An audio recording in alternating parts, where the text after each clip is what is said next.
Welcome to Alberta Conservation Association's Harvest Your Own podcast, the resource for everything hunting, navigating through the field, the butcher shop, and the kitchen. Life is all about great food. Let's get started. Welcome to the podcast. I'm your host, Brad Fenson, an avid outdoor enthusiast who has worked as a freelance journalist, photographer, and public speaker for over 3 decades. I have hunted, fished, and foraged all my life and hope to share my passion for the outdoors. Along the way, I want to encourage everyone to harvest wild proteins and enjoy the satisfaction of providing the next meal for your family. Our goal is to educate, entertain, and inspire individuals to get outdoors and create a connection between food, health, and your future meals. Welcome to Harvest Your Own and another episode of BrAdvice or BrAdvice. You know, it's nice to be able to share some secrets I've learned over the years. It's not like I've come up with all these tricks and techniques on my own. I remember back to my early years of deer hunting. I think it was the first or second year that I was out. I was successful and harvested a deer and was so excited and went to work on it. And it was more challenging than I thought. You know, I'd never done it before, and I had people standing back telling me what to do, and it worked pretty well. But it wasn't real clean afterwards, but that just meant more work once we got home. The next year when I went out, I harvested a deer, and I got out my knife, and I went to work on it, and an elderly gentleman that was hunting with us stopped us and said, "How come you're starting there?" I was at the bottom end of the deer with a large blade knife, and I wanted to cut up from the back legs, basically straight up the belly to the neck. And he said, very kindly, "You know, if you go the other way from the neck down, you'll cut with the grain of the hair. All the hair is growing backwards, and less of it will come out."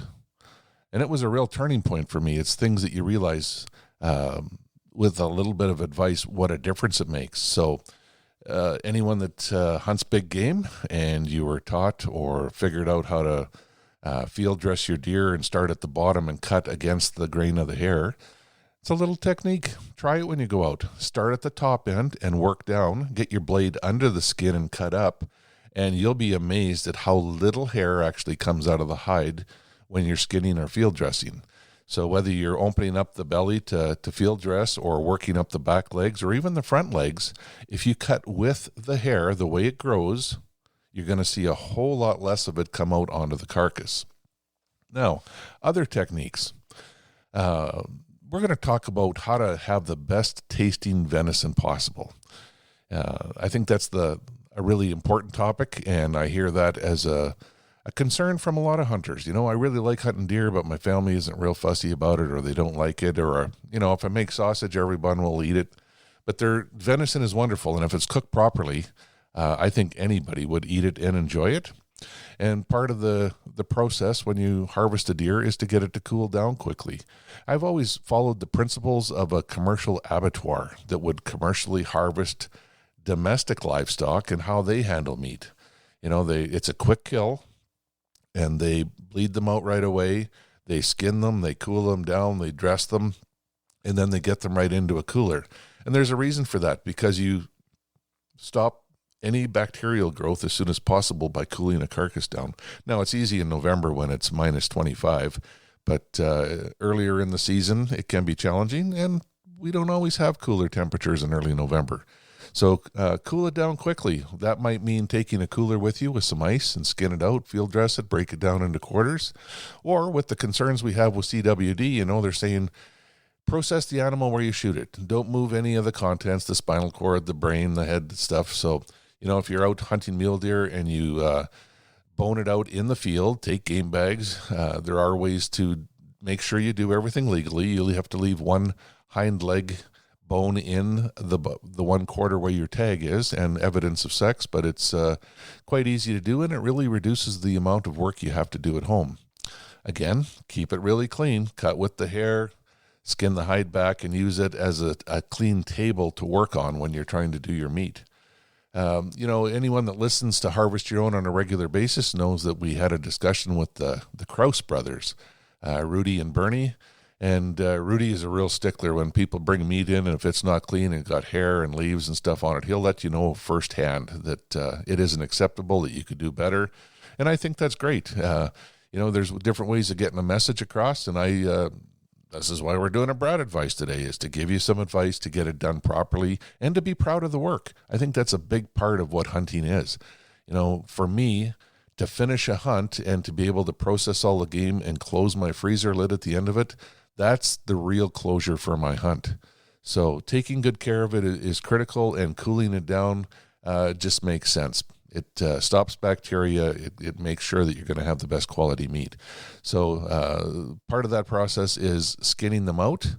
I prefer to skin, and there are some exceptions. If it is really, really warm, I have learned some tricks hunting in different places. And one that stands out to me is in Oklahoma one time. It was like 35 degrees out, and I harvested a whitetail deer in the morning, and we went to work on it. And the local guy said, "Oh no, we're not skinning that right now." And I'm like, "Man, it's so hot out here. How are we going to make sure that this deer's all right?" Well, they stopped at the corner store and bought 20 pounds of ice. And when we got back to camp, we hung that deer in the garage in the shade, and they filled the cavity with ice. So there was an incision made from the bottom of the ribs to the rectum, and the sternum and the ribs were kept intact, so that the cavity of that deer held the ice. Now, what was interesting to me is they left the skin on, wrapped it in a tarp, and they said, "We're not going to skin this till after dark tonight when it actually cools down and all the insects are gone." We went out, and I was expecting, to smell something a little bit sour, but to my amazement, even the outside of the deer was ice cold. The bones, the ribs, everything that was in contact with that ice transmitted it through the meat and super cooled that deer down.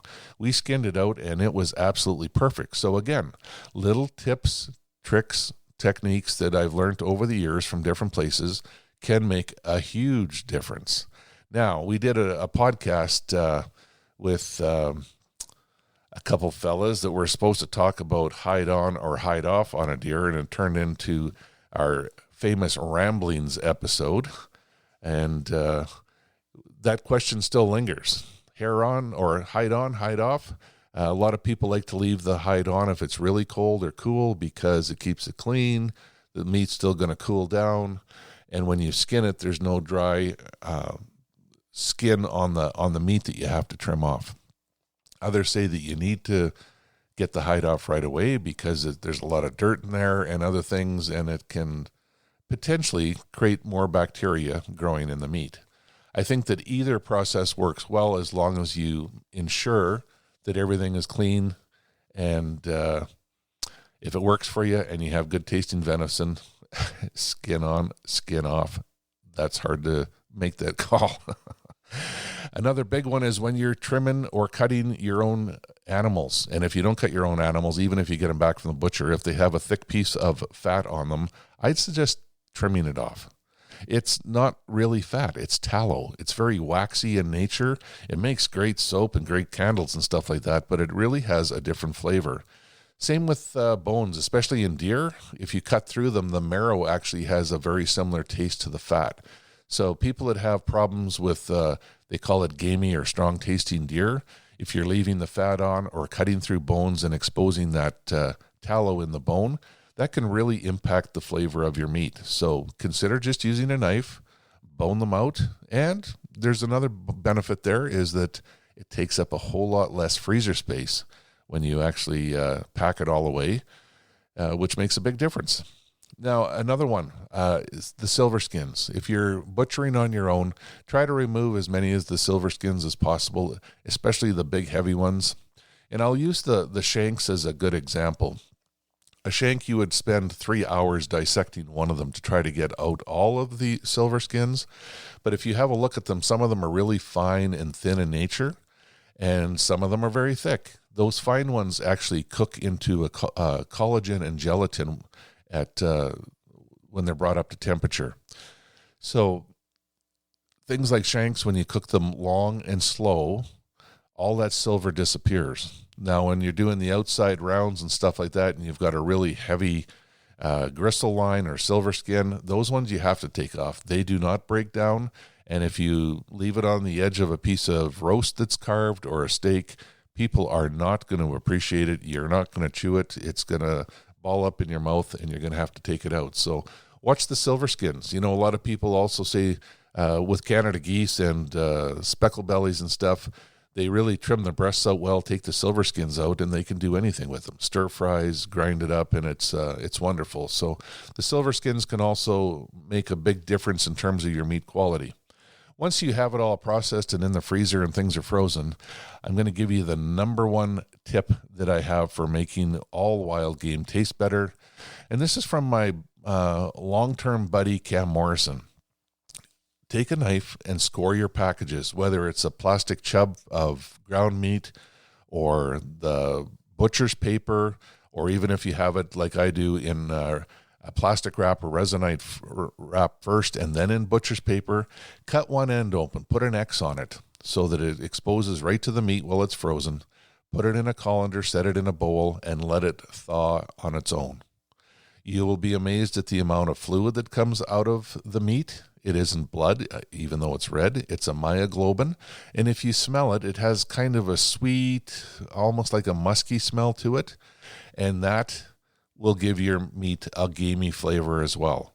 But if you use that technique when you're thawing it and get the myoglobin removed from the meat, it makes a huge difference in terms of the quality when you cook it up, whether it's burger or even a spaghetti sauce or something like that.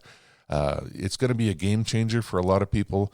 I know our neighbor where we live here, she grew up on wild game and didn't really care for it. There's always that extra flavor, and she saw us doing the colander and removing the myoglobin trick, and she said it's been an absolute game changer. Just removing that smell from the meat and in the kitchen allows her to enjoy any of the wild game without hesitation.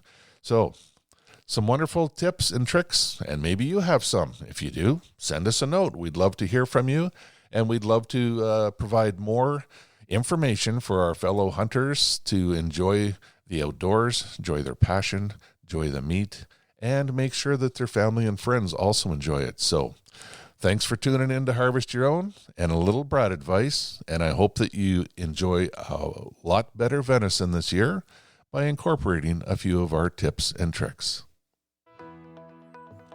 We hope to inspire people to reconnect with nature and appreciate where your food comes from by harvesting your own.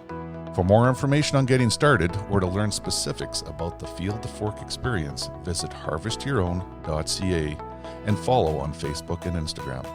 Check back often for new material, recipes, and videos that are posted regularly. Please subscribe to Harvest Your Own podcast and take the time to rate and review the show to help us build a dedicated core of passionate hunters as our regular audience. Until next time, embrace the outdoors and all it has to offer. Thanks for joining us.